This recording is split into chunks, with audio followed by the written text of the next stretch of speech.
What's the difference between a general contractor and a custom builder, and why you need to know the difference and be aware of which one you're choosing if you're considering investing a bunch of money into building a custom home? So, in the residential world today, a general contractor is typically what we would call a briefcase general. In other words, the only thing that they do is shuffle paper. They collect the bids from all the different sub trades or subcontractors. They collect a material takeoff that a salesman at a lumber yard prepared for them. They compile all these things together. They have taken the time to learn sequencing and which trade comes where, but they have absolutely no knowledge and no input when it comes to uh the intricacies of a build. And if you're taking, you know, many hundreds of thousands of dollars, five, six, seven, a million, and you're going to spend that on a project. You're going to pull together hundreds of different product lines, thousands of different individual pieces of material, maybe 10 companies, upwards of 50 men, women, people, and you're going to coordinate that together into something that actually turns out well, and try to do it without doing any more than collecting bids and uh, being the paper shuffler who hands the plans from, the customer's design to each trade to the building material supplier, and then coordinate it all in the process, in the right sequence. That is not a custom builder. That is somebody who relies on the expertise of those that they're hiring. And if it's not too complicated, they usually doggy paddle their way through it and get away with it. But if you're going to spend that kind of money and you're going to hire a builder to build a home for you, that builder is going to know every detail of the project. He's going to walk you through an intricate planning process.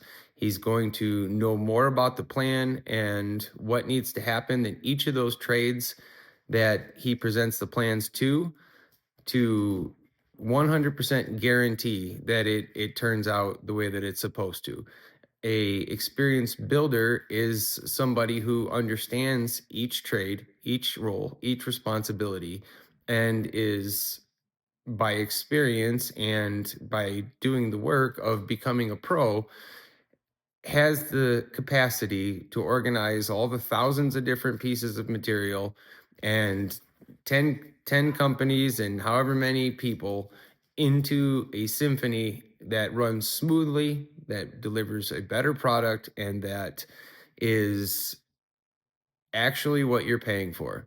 And as a builder, a real builder who understands the process, understands every intricacy of the house, every detail, who takes it upon myself to personally uh, know what's going on every project, I'm appalled by those who shuffle papers because they either have the money to do so in a spec house situation, or because it looks like they're doing a lot, they look like the experienced one, but I wasn't always a builder. Before I was a builder, I was one of those trades. And there's only one job more or disorganized than that of a briefcase general.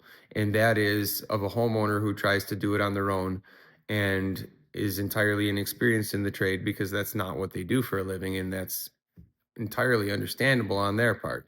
And the both of them find, you know, can tend to doggy paddle their way through it, like I said.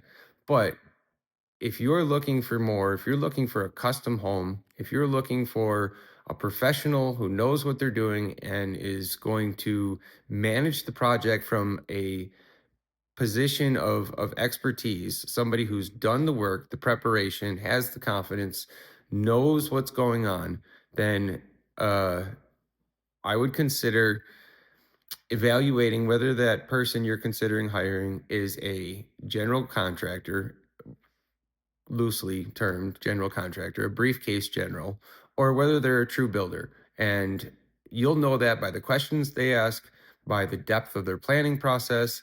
You'll know that because when you ask them a question, they don't need to ask the trades. They know the answer.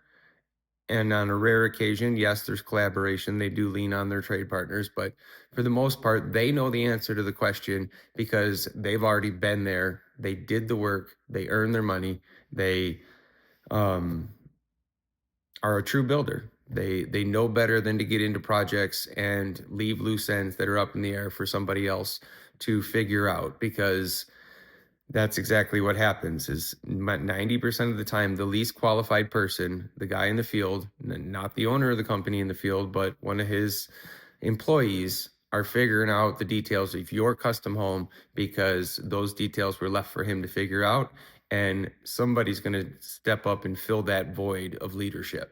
So I just wanted to make that put that information out there so that if you're going to be building a custom home, you can choose wisely.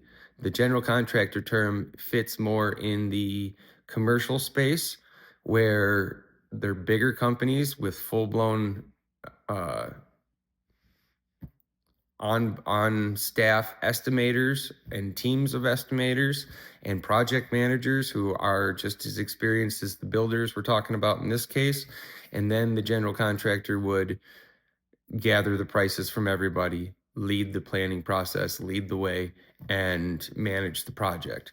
But it's being that just about anybody can get a contractor's license to build residential, you get these briefcase generals who don't have any experience but knowing how to put the paperwork together, and they get away with it more times than not.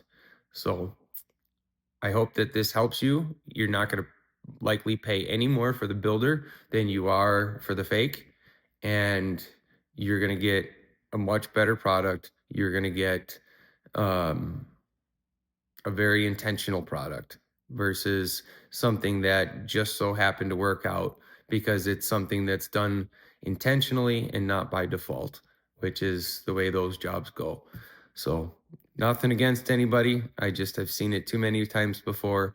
And when you watch somebody spend $800,000 on a house and the least qualified person is making the decisions along the way, it's frustrating for that person because he's not being paid to do it, and it's gut wrenching to watch um somebody who didn't put in the work, didn't put in the time.